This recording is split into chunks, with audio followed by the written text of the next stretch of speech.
बिस्मिल्लाहिर्रहमानिर्रहीम।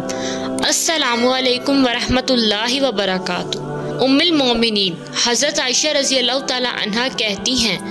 कि रसूल अल्लाह सल्लल्लाहु अलैहि वसल्लम को दो कामों में जब भी इख्तियार का हुक्म दिया गया तो आप सल्लल्लाहु अलैहि वसल्लम ने उसमें से आसान तर को मुंतखब किया जब तक कि वो गुनाह ना हो, और अगर वो गुनाह होता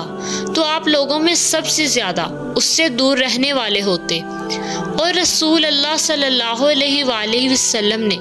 अपनी खातिर कभी इंतकाम नहीं लिया। इस सूरत के अलावा कि अल्लाह की हुर्मत को पामाल किया जाता हो तो आप इस सूरत में अल्लाह के लिए उससे बदला लेते। हज़रत मुआज़ रज़ी अल्लाह ताला अन्हु कहते हैं कि रसूलुल्लाह सल्लल्लाहु अलैहि वसल्लम ने फरमाया, जिसने अपना गुस्सा पी लिया हालांकि वो उसे नाफिज करने पर कादिर था, तो क़यामत के दिन अल्लाह उसे सबके सामने बुलाएगा, यहाँ तक कि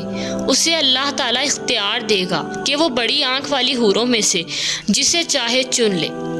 हज़रत अबू उमामा रज़ी अल्लाह ताला अन्हु कहते हैं कि रसूल अल्लाह सल्लल्लाहु अलैहि वसल्लम ने फरमाया कि मैं उस शख्स के लिए जन्नत के अंदर एक घर का ज़ामिन हूँ जो लड़ाई झगड़ा तर्क कर दे,